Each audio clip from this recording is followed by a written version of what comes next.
Bueno, ahí estamos todos. No, yo ya a estas alturas ya no hay forma de verme mejor. Comenzamos en un minuto.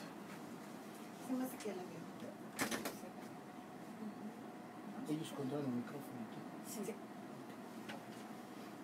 Pero nos avisa, nos hace la señal de cuando ya. Bueno, cuando vamos a empezar y Entras al cuando aire. a tantos minutos para el receso. Porque hay que buscar. Sí, pues alguien tiene que mantener esto. No, pero es publicidad de aquí. Autopublicidad. Puede ser nociva.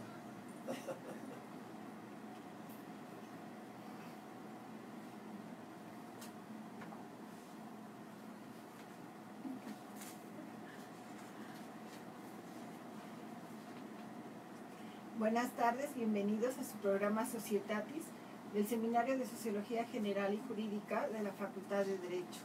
Nuestra gratitud al director, doctor Raúl Contreras Bustamante, al secretario general, doctor Víctor Manuel Garay Garzón, al jefe de la División de Educación a Distancia, el maestro Ricardo Rojas Arévalo, al maestro César Alanís y a Óscar Telles por darnos las facilidades para estar con ustedes en su programa Societatis.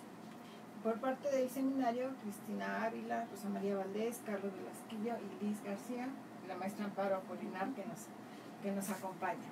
Ustedes pueden estar en contacto con nosotros a través de nuestras redes sociales, Facebook, Seminario de Sociología General y Jurídica, Facultad de Derecho UNAM, en el Twitter y en el correo semsoc@derecho.unam.mx.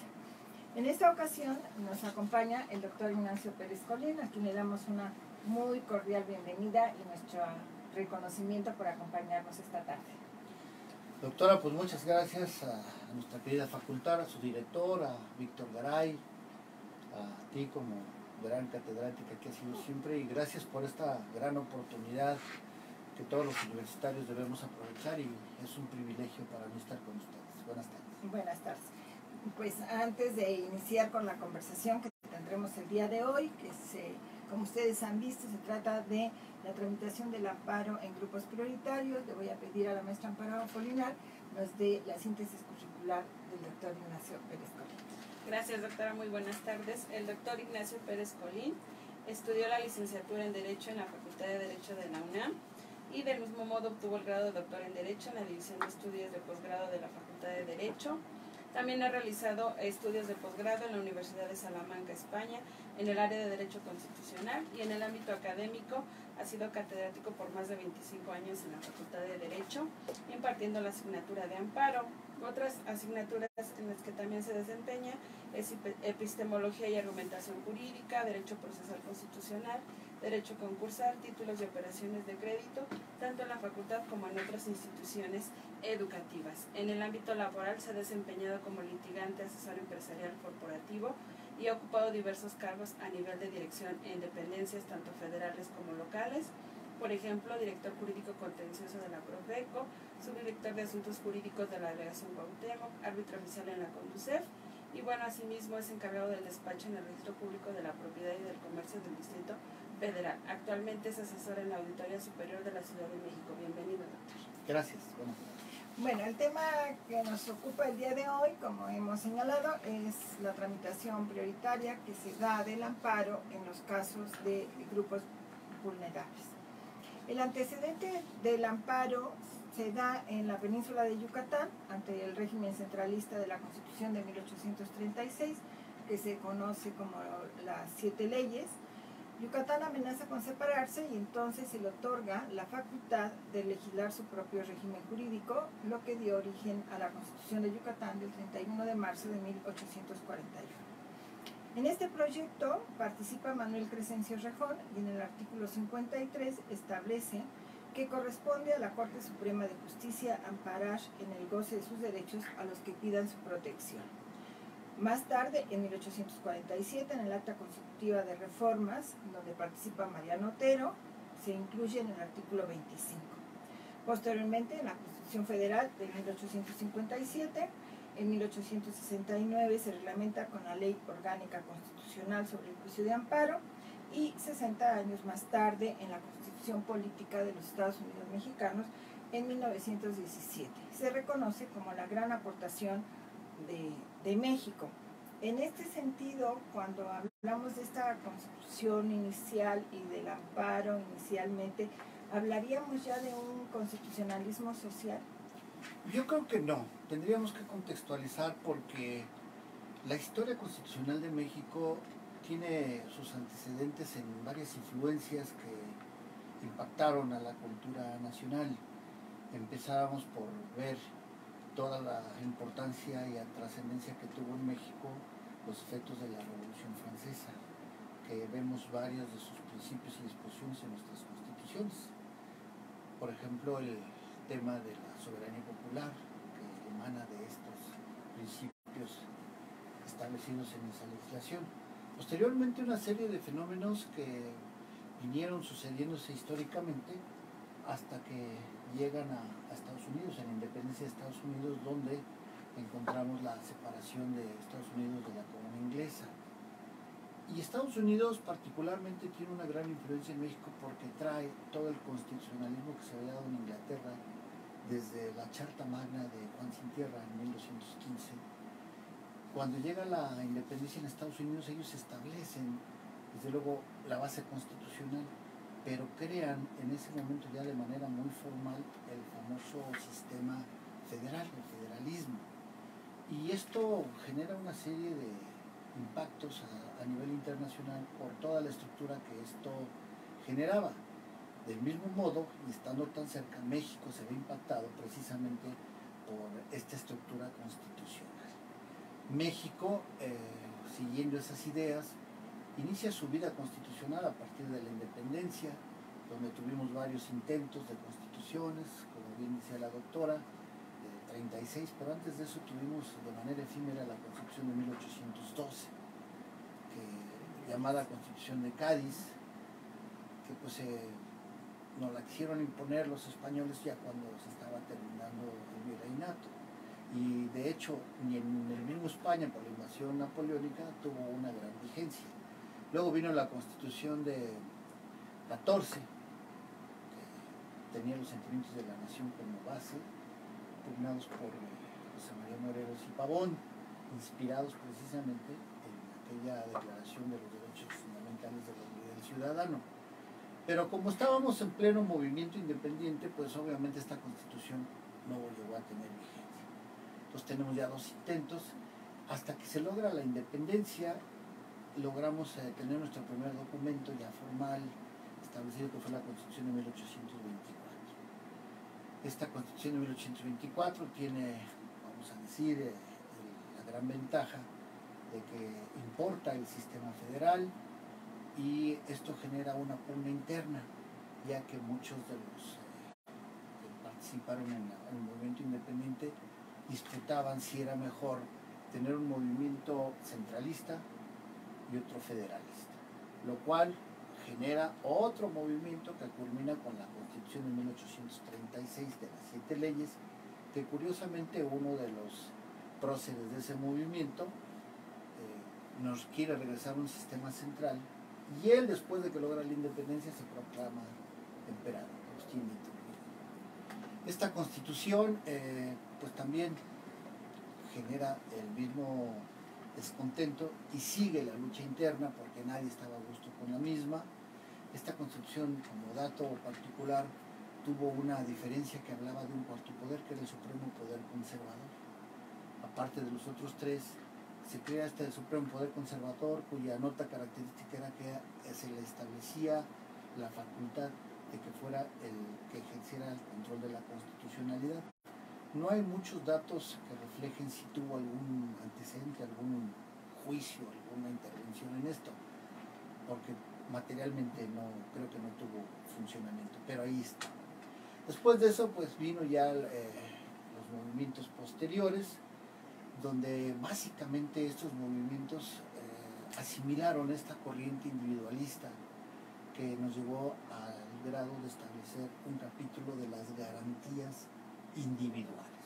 Por lo tanto, teníamos ese corte de tipo individualista, sobre todo por la influencia de Estados Unidos, que ellos pugnaban mucho por esta posición del liberalismo, del individualismo, que nos deja esta afectación, pues obviamente hasta la Constitución de 57, ¿no? Pasando por las bases orgánicas 42, el Acta de Reformas 47, donde realmente pues, hay muchos intentos, pero se cristalizan hasta la Constitución de 1857, que es una constitución de corte liberal, individualista.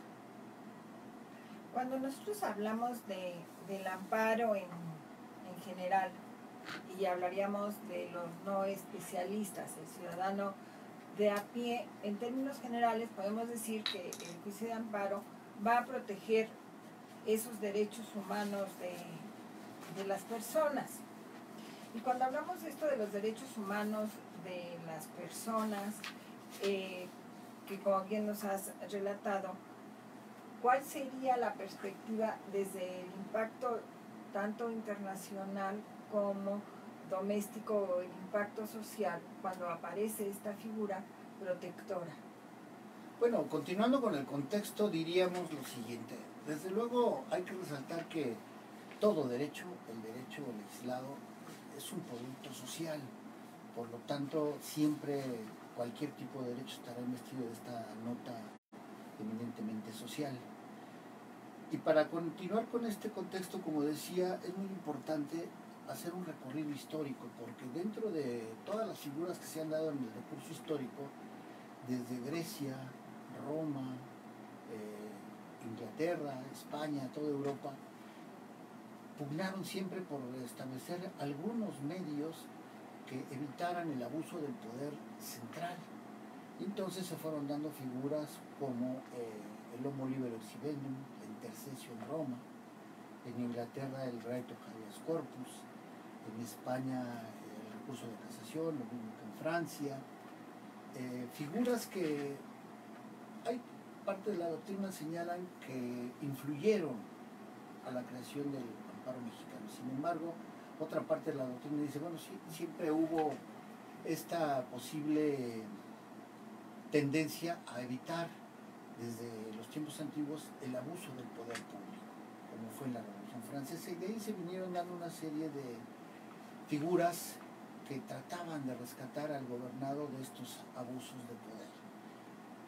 En este sentido, llega a México, tuvimos por ahí en la época también de la colonia la figura de justicia mayor, que se dio en los procesos forales aragoneses. Eran unos procesos que tenían como base el dirimir controversias entre la iglesia, la aristocracia y el clero.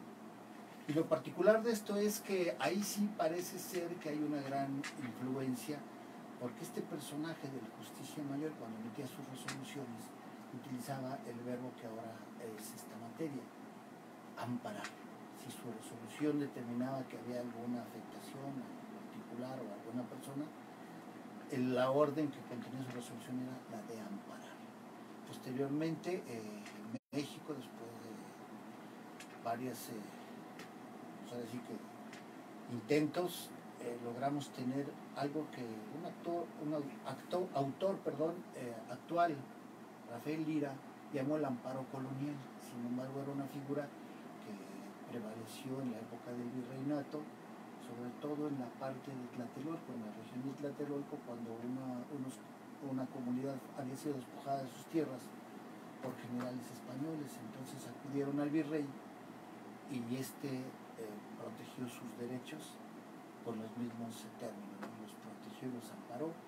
En ese entonces no se le llamaba amparo y desde luego no era un juicio como el de ahora, pero este autor lo denominó, lo calificó así como el amparo colonial. En ese... Te voy a tener que interrumpir, mi querido Ignacio, porque nos han hecho el señalamiento que vamos a un receso y regresamos con ustedes en unos minutos. Deberían de tener como en los otros radios, un foco rojo, ¿no? Te empieza a prender así, ya, para ir modulando, porque yo el que levantó la mano, pero... No, aquí es manual. ¿Ves tu mano por ahí? Es el señalamiento de que vamos a guardar silencio porque... Valvaire, Mira, tú quieres que estemos muy modernos. apenas empezamos. Podemos hacer la sugerencia. Pues sí, porque sí se quita eso y no, para ellos no, es que no representa ningún, o sea, ponen un foquito ahí él con un botoncito, en lugar de levantar la mano, hasta se ahorra energía, en lugar de levantar se puede lastimar. Sí, ¿no? Y entonces uno va, cuando ve el botoncito, el foco rojo tiene 1 minuto para ir cortando. Este es el señalamiento.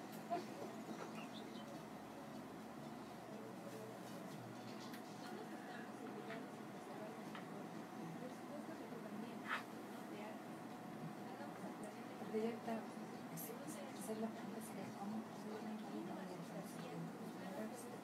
Sí, solo me faltaba terminar con el constitucionalismo social, y además para cerrar esa parte, a partir de sí, pues a esto. No, sí, pero ya te digo, ¿no? El siguiente punto para ya, en qué casos procede, pues yo creo que la decisión de eso es de que procede con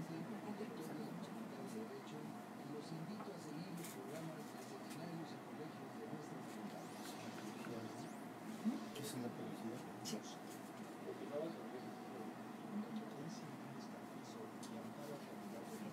No nos hemos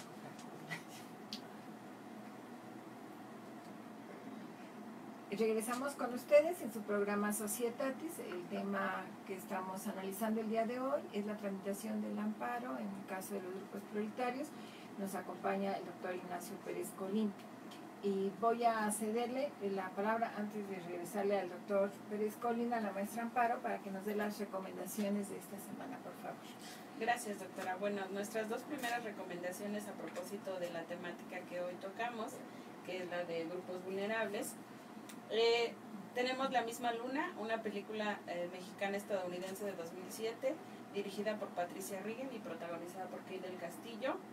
Y bueno, en 2008 esta película fue galardonada en la entrega número 23 de los premios Imagen, al llevarse las distinciones en las categorías de Mejor Película, Mejor Actor, Mejor Actriz, Mejor Actor de Reparto y Director. Y bueno, a propósito, los premios Imagen fueron creados precisamente para reconocer las producciones que retratan a la comunidad latina desde una manera positiva y precisa. La historia nos narra precisamente la de un niño que cuando muere su abuela y al no tener un pariente cercano, pues va en busca de su mamá, quien trabaja en los Estados Unidos. Este niño decide cruzar ilegalmente y bueno, durante toda su travesía, pues un sinnúmero de vicisitudes va a vivir, que precisamente nos retrata la realidad de millones de niños que están en situación de migración.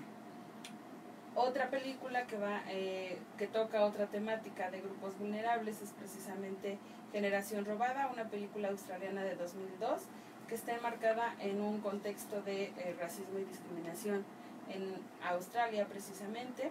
Y bueno, está basada en un hecho real, la historia de Molly Craig, una niña aborigen que lleva consigo a su hermana en su huida de una institución gubernamental. Precisamente esta institución surge como parte de una política orientada a instruir a niños aborígenes para que se conviertan en trabajadores domésticos. Y bueno, guardando las proporciones, pues esta película nos muestra también la situación de los grupos indígenas en el caso de nuestro país, que bajo este contexto consideraríamos un grupo vulnerable. Muchas gracias, maestra. Bueno, después de una disculpa por tan abruptamente cortado la inspiración, regresamos. Estabas dando el contexto para hablar de esto, de un constitucionalismo social, por favor. Para concluir con la contextualización, entonces veníamos haciendo una narración de cómo vino la historia constitucional de México después de la independencia.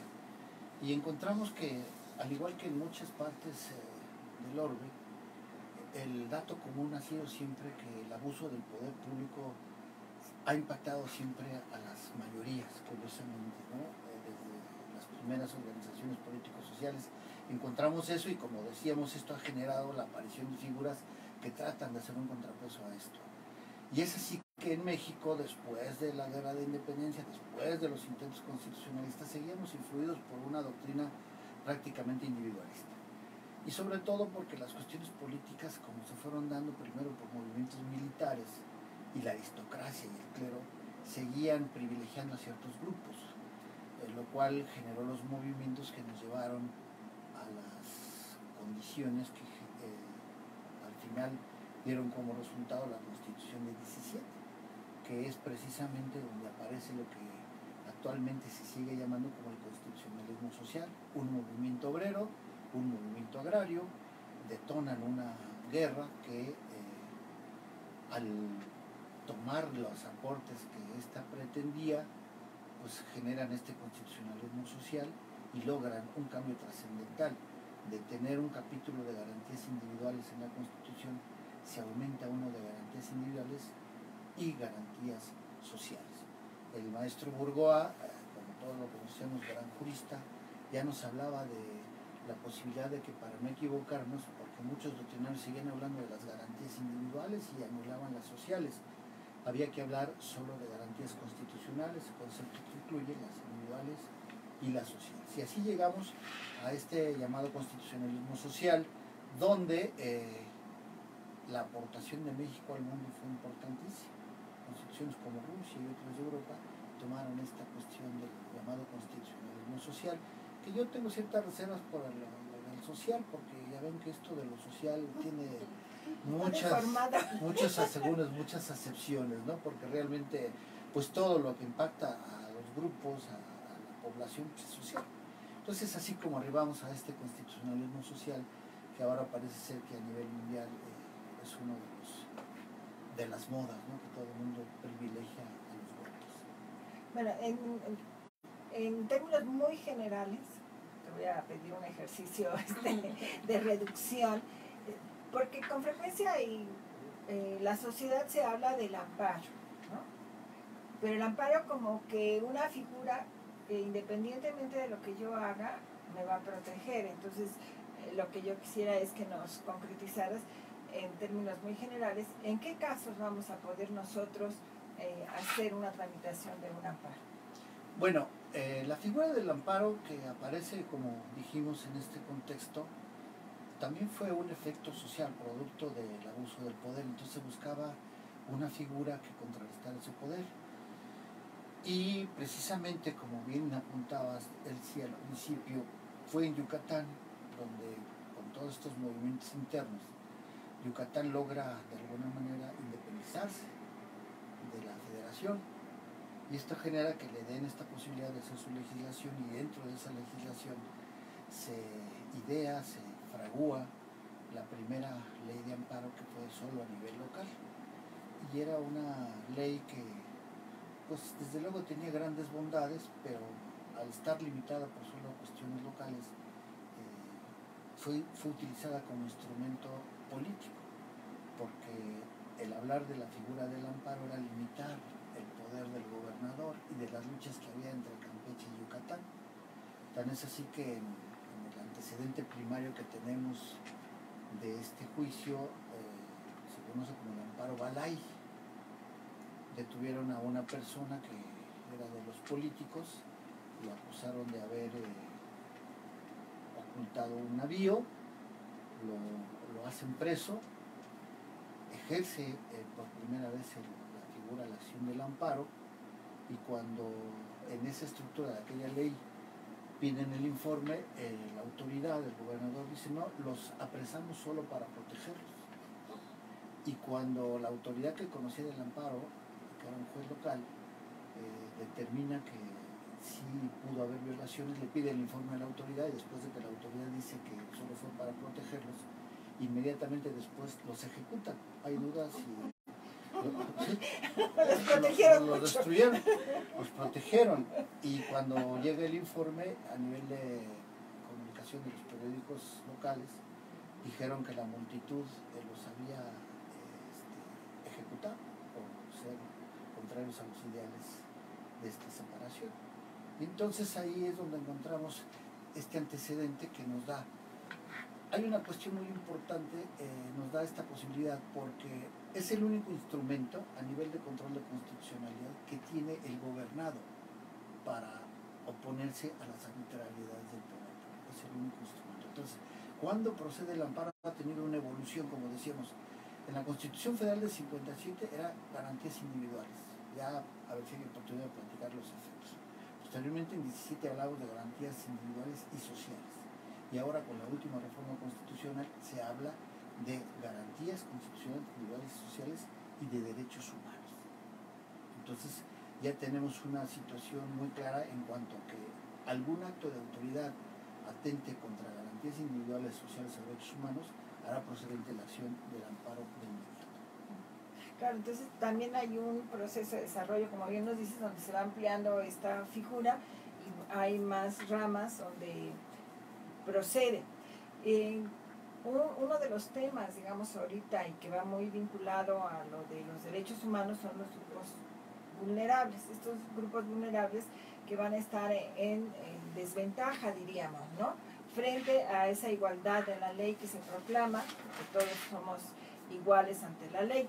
Ahora, cuando hablamos de grupos vulnerables, este concepto es muy amplio, o sea, podemos tener una gama de grupos vulnerables, ¿no? Podemos hablar por origen étnico nacional, de género, que quizás es de los más conocidos, por edad, en relación tanto a menores como a los adultos mayores.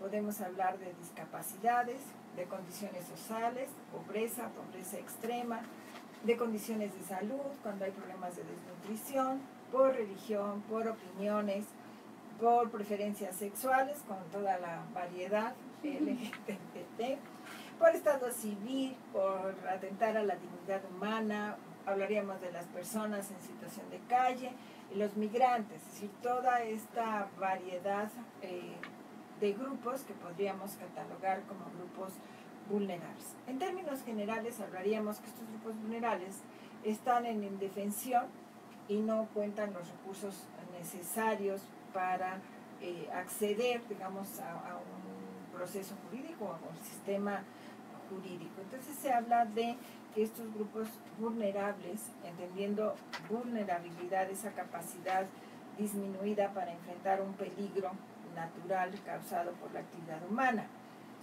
Dicho muy llanamente, diríamos, hay una falta de oportunidades, no hay igualdad de oportunidades. No sé si ustedes vieron en días pasados que se publicitó mucho que por primera vez un menor de 10 años ingresaba a la universidad. Yo no sé si vieron esta noticia, pero justamente simultáneamente salió una noticia donde un niño de muy escasos recursos acudía a solicitar un acta de nacimiento porque no se podía inscribir en la primaria, entiendo, porque no tenía un acta de nacimiento. Entonces estos dos casos yo creo que nos dejan muy visible que lo que va a tener el efecto de estar en esta situación de desventaja o de un grupo vulnerable, pues es que no pueden disfrutar igualitariamente y de pleno derecho, diríamos, valga la redundancia, de sus derechos humanos. Esta igualdad, que es responsabilidad, entendemos, del Estado, pues va a presentarse en esto. Entonces, ¿qué pasa con el amparo frente a estos grupos vulnerables en el amplio espectro que se da?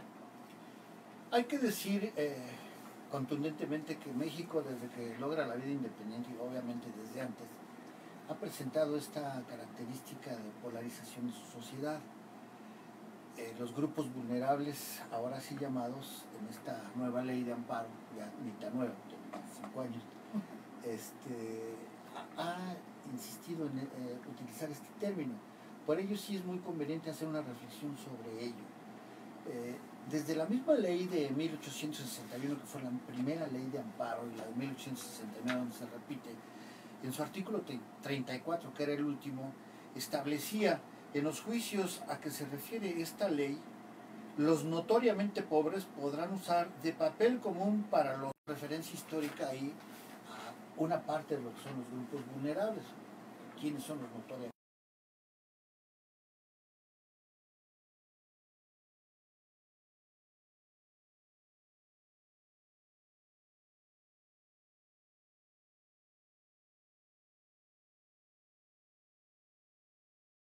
es una persona de extrema pobreza, pues ahora dan diversas mediciones, extremadamente pobres. Lo mismo sucede ahora cuando nos hablan de grupos vulnerables. ¿Quiénes son los grupos vulnerables? Como lo acabas de mencionar, en sí hay una serie de grupos a los cuales se puede catalogar como tal. Nosotros encontramos ahí el espacio para hacer una interpretación que quedará a cargo de, primero, ahorita vamos a analizar la disposición que nos remite esto. Quien lo percibe, lo puede percibir, va a ser las cámaras del Congreso de la Unión, sus presidentes, o el Ejecutivo, son los que podrían en su momento buscar privilegiar a esos grupos vulnerables. Entonces, ¿quién tiene que decir que es un grupo vulnerable? Ellos lo propondrán, lo harán del conocimiento de la Suprema Corte y la Corte determinará si estos son grupos vulnerables. Como consecuencia, pues sí, la interpretación nos lleva a que hablar de grupos es dos o más personas y vulnerables todas aquellas personas que se encuentran en una situación de desventaja frente a los demás. Hay una referencia que la misma ley de amparo en su artículo 78 nos dice, hace una referencia a favor de quienes por sus condiciones de pobreza o marginación se encuentren en clara desventaja social para su defensa en el juicio. Complementando este artículo 78 con el cuarto, estaríamos ya más o menos configurando quiénes son los grupos vulnerables, no enumerados casuísticamente, sino quienes por sus condiciones de pobreza o marginación. Entonces podemos encontrar todo esto. Vamos a decir lo mismo, ¿qué es pobreza? Pobreza extrema. ¿Y qué es marginación? Porque ahora con esto de la discriminación y el tratamiento de todos estos grupos que han surgido, todos pueden estar marginados. Pues vamos a un corte y regresamos con ustedes en un momento.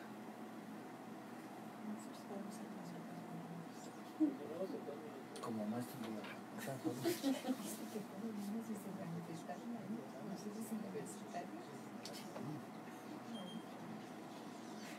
es que ahora es la normalidad, van y se planta la leche, se lo hicieron allá. Sí, pero universitario.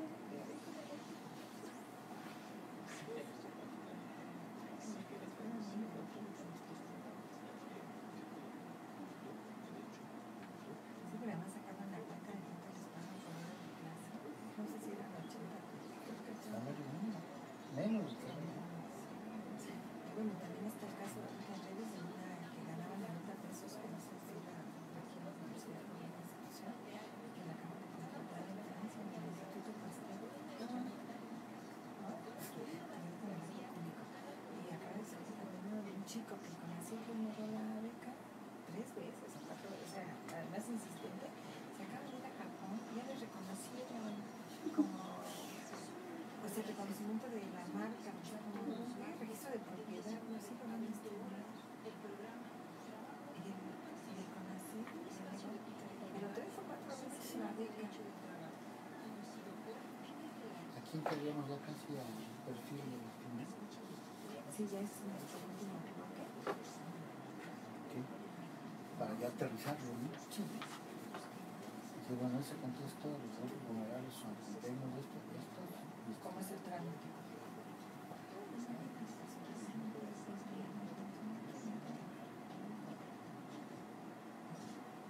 Ahora vamos a empezar a interesarlo.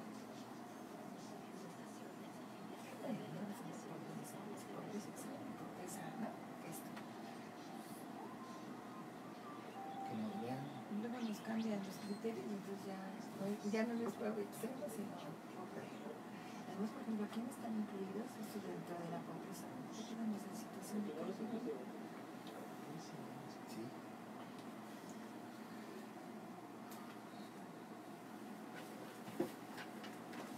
Regresamos con ustedes, estamos hablando de la tramitación del amparo en los grupos vulnerables y cedo nuevamente la palabra a la maestra Amparo para que nos dé las últimas recomendaciones de este programa, que como ustedes saben hemos tratado de dar también la visión de películas o de documentales sobre los temas que se analizan. Por favor. Gracias, doctora. Pues otro grupo que podríamos decir se encuentra en situación de vulnerabilidad es precisamente el de las personas con discapacidad. Y bueno, el cine en esta ocasión nos trae 2 películas. Una que se llama Mi pie izquierdo, es una producción irlandesa-británica de 1989 y que se basa en la historia de Christy Brown, un pintor, poeta y escritor irlandés que es aquejado por parálisis cerebral y en el caso específico triplejía, pero además nacido en una familia pobre. Sin embargo, con el apoyo de su madre y su propia tenacidad y esfuerzo, pues echó por tierra todas las barreras que impedían su integración en la sociedad al aprender a usar precisamente su pie izquierdo para escribir y pintar. Y por otra parte tenemos la película Mar Adentro, una película española de 2004 que fue dirigida por Alejandro Amenábar y estuvo protagonizada por Alejandro Bardem. Fue ganadora de numerosos premios, entre ellos el Oscar a Mejor Película Extranjera, Premio Goya a Mejor Película y un Globo de Oro en la misma categoría. Esta película se basa en la historia real de Ramón Sampedro, quien durante su juventud sufre un accidente que lo deja cuadrapléjico. Su salud y su calidad de vida pues se ven mermados por los 30 años que ha pasado postrado en una cama. Su deseo de terminar con este sufrimiento lo lleva a empezar un juicio para que el Estado español le reconozca su derecho a morir por medio de la eutanasia. Sin embargo, pues Ramón Sampedro muere antes de que el tribunal dicte una sentencia. Muchas gracias. Bueno, nos estabas dando, digamos, los inicios de este procedimiento para la tramitación del amparo en el caso de estos grupos vulnerables, que hemos dicho en principio no hay una igualdad de oportunidades. Y nos decía, hablamos de grupos, ¿esto implica que un sujeto en particular no? ¿Necesitaríamos dos sujetos para hacer la tramitación? No necesariamente, la misma ley ahora en un avance significativo antes el amparo tendría que ser solo promovido de acuerdo a un principio que era el de agravio personal indirecto, obligaba a que fuera casi de manera individual. Ahora la ley ve la posibilidad, incorporando el principio de las acciones colectivas, traído también del common law, de las class actions que se daba en materia mercantil, con el concurso de acreedores, las quiebras, etcétera, etcétera. Entonces ya hay la posibilidad de hacerlo de manera individual o colectiva, pero debemos abundar en una cosa. El legislador tiene una intención muy noble en considerar de manera expresa a estos grupos, donde les dice que tienen la posibilidad de acudir en la vía de amparo y les da un privilegio más. Dice que estos amparos, cuando se trate de estos grupos, en el artículo 4, podrán ser objeto de una tramitación prioritaria. Empezaron muy bien, porque dicen, bueno, le van a dar una tramitación prioritaria, de manera excepcional, dice el artículo 4 de la ley de amparo, pero al final nos dice sin que esto implique que se alteren o modifiquen o se renuncien, se modifiquen los plazos previstos por la ley, lo cual nos obliga a abordar el punto del tema central de esta disertación desde varios aspectos, ¿no? Ok, primero, ¿quiénes son grupos vulnerables? El artículo 4 nos dice, bueno, cuando veamos en función del interés social y el orden público la necesidad de atender a estos grupos, lo puede pedir las cámaras, sus presidentes de las cámaras del Congreso o el Ejecutivo, por conducto del consejero jurídico. Se lo piden a la Corte hace una sesión y determina si procede la atención prioritaria de ese amparo. Pero si continuamos con este proceso, ¿qué significa esto? Porque no podemos alterar los plazos previstos, por ejemplo, para rendir el informe previo, el justificado, la señalación de audiencias, la rendición de pruebas. Y bueno, entonces, ¿en qué realmente consiste esta tramitación prioritaria? Tal vez podríamos decir, hubo una muy buena intención, una gran perspectiva para proteger a estos grupos vulnerables, pero al final, como que dieron al traste el mismo legislador al poner, bueno, sí hay tramitación prioritaria, pero no puedes alterar los plazos que señala la ley. Entonces, la pregunta sería a este legislador, ¿en qué va a consistir la tramitación prioritaria?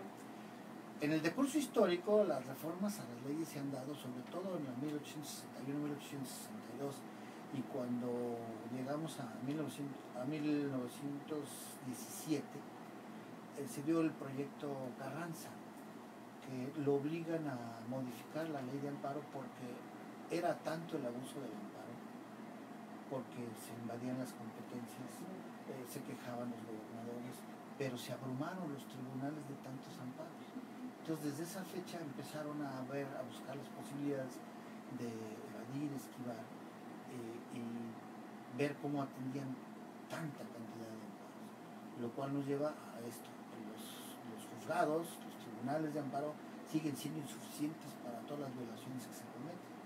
Entonces hablar de que un grupo vulnerable, primero lo tienen que reconocer, o que ya está reconocido, es un proceso que dice por orden, interés social u orden público, que ya lo tengo, pero si es una cuestión urgente, de aquí a que voy a la corte y resuelve si sí se debe de tramitar, ¿cuál va a ser el beneficio que obtengo? El que quieras, menos alterar los procesos en los términos que marca la ley. Y entonces, ¿a qué nos estamos refiriendo? Si todos los juzgados están saturados de trabajo, ¿qué significaría que un amparo, un juicio de amparo se tramitara prioritariamente? Si no puedes alterar los plazos, entonces ¿cómo ponerlo? Si estaba abajo en el turno, lo ponen en el medio, lo ponen hasta arriba. Tienen que respetar los términos, y entonces esto podría ser una mera ficción, un avance virtual meramente, ¿no? Porque además, fíjate, es decir, me pregunto, siendo no conocedora del tema, es decir, como bien has dicho, esto lo van a calificar de interés social o de orden público, ¿no? O sea, pensemos, por ejemplo, en pobreza, ¿no? Que sería el caso más visible, señalando los que hemos mencionado, ¿no? Pero vamos a hablar de pobreza, ¿no? O sea, ¿cuál es el criterio que vamos a usar, ¿no?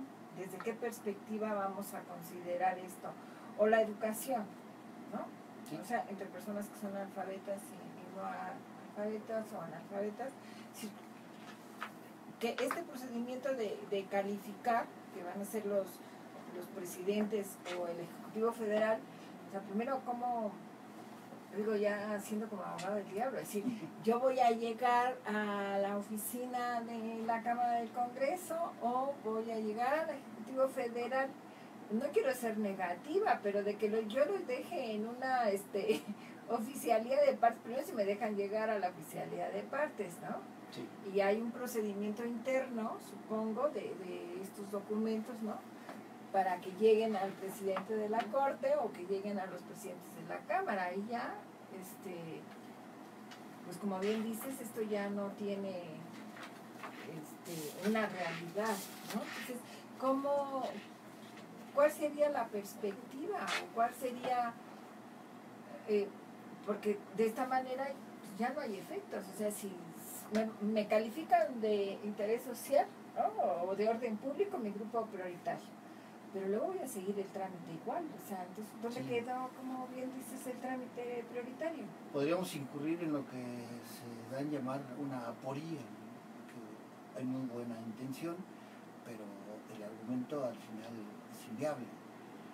Aquí yo creo que tratando de ayudar un poco, sacando, extrayendo la esencia de la voluntad del legislador y en apoyo a estos grupos, el criterio podría sustentarse en estas cuestiones que habíamos apuntado anteriormente del artículo 78 en la fracción 7.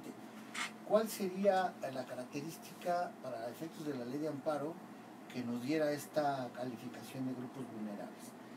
Lo dice esta fracción 7, lo dice: condiciones de pobreza o marginación en que se encuentren en clara desventaja. Entonces, no necesitamos hablar de cuestiones vamos a decir, físicas, económicas, culturales, sino que la condición en la que se encuentren los deje en desventaja por sus condiciones. Y eso sería también, ¿cuál es la desventaja? Bueno, si estamos hablando del amparo, tendremos que hablar forzosamente de un acto de autoridad. Y ese acto de autoridad tendríamos que ver de qué naturaleza es, qué derechos humanos, qué garantías va a vulnerar, para después regresar al artículo 4, donde nos dice solo cuando exista urgencia. Entonces ya tenemos otro requisito. ¿Qué es lo urgente? ¿Quién lo pide? Las cámaras y el ejecutivo. Pero con el trabajo y la estructura que tenemos, ¿quién de ellos va a estar pendiente de que haya la urgencia en un grupo considerado vulnerable? Es decir, oye, sí, efectivamente, obviamente esto requiere instar a la autoridad. con esta democracia representativa que tenemos, tendrían que ir los grupos a instar, porque directamente no lo pueden hacer. Tendrían que ir a las cámaras o al consejero jurídico y decirle, oye, creo que mi caso es de urgencia y me considero dentro de un grupo vulnerable. Dale tramitación prioritaria. Si lo vemos en términos procesales, estamos hablando de cuánto tiempo. Obviando, ya lo lograron, ya lo tienen. Ahora instruye la Corte a la autoridad que va a conocer del amparo, dale tramitación prioritaria. Pero ojo con lo que dice la parte final del artículo, sin alterar los plazos que dice la ley. Entonces, si yo fuera juez o magistrado, diría, ¿y qué significa esta tramitación prioritaria? Si no puedo alterar, me llegó hoy, tengo tantos días para emitir el acuerdo. La autoridad tiene tantos días para rendir su informe con justificación o el previo. Tengo tantos días para señalar la fecha de la audiencia. Entonces, ¿cuál sería esa ventaja, ese tratamiento? Creo que ahí al legislador le faltó más profundidad en cuál era la intención de proteger a estos grupos vulnerables. Porque para mí, la redacción del artículo debió haber considerado si es urgente y se califica de grupo vulnerable, no importa que tengas que respetar los tiempos, no, déjalos a un lado y dale velocidad, como decimos vulgarmente, ¿no? Si te dicen 5, mañana es urgencia, ¿sí? Es de atención inmediata, que creo que es el espíritu de este artículo, ¿no? Por ello creo que es muy buena la intención de hablar de este calificativo de atención prioritaria, tramitación prioritaria, pero en la práctica forense hay una gran desilusión, un descontento. Claro, porque si no, estoy alargando, me estoy autoalargando el proceso. O sea, mientras hago el trámite para que me califiquen de grupo vulnerable, a lo mejor si hubiera hecho mi trámite en efecto, normal. Mejor no digo nada y llego, ¿no? ¿No? O sea, y en este sentido, que ha quedado claro, es decir, ¿cómo podríamos lograr una mayor rapidez? O sea, adelantando los pasos, pero al final, ¿quién califica de grupo? O sea, yo creo que el inicial problema es la calificación de grupo vulnerable, ¿no? Que es muy subjetivo.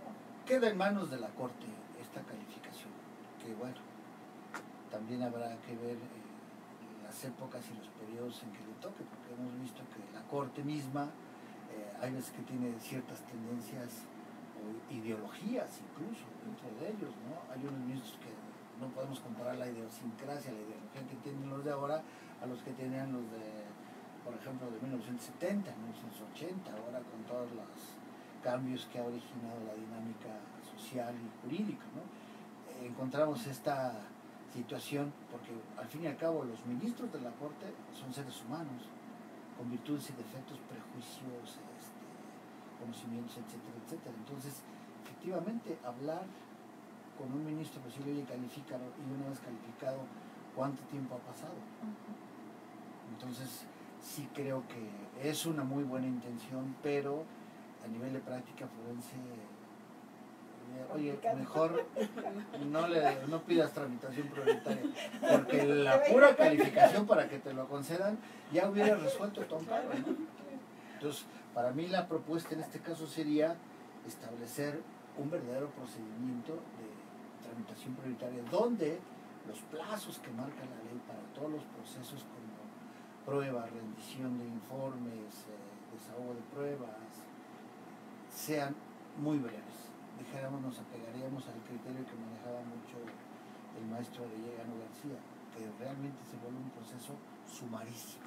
Y entonces sí hablaríamos de una tramitación prioritaria, porque por lo demás creo que es muy buena intención, se adornaron, que tiene mucho matiz de buscar de una apología de lo social. Sin embargo, en la práctica creo que no es muy práctico. Pues mi querida Ignacio, ha sido un privilegio que estuvieras con nosotros hoy. Hemos aprendido mucho, hemos hecho este análisis crítico de esta posibilidad del amparo para grupos vulnerables. A nosotros nos queda solamente agradecerle a todos ustedes el favor de su compañía. Estén en contacto con nosotros, ya sea Facebook, Twitter o el correo del seminario, y nos veremos la próxima semana en otro programa de Societatis. Gracias.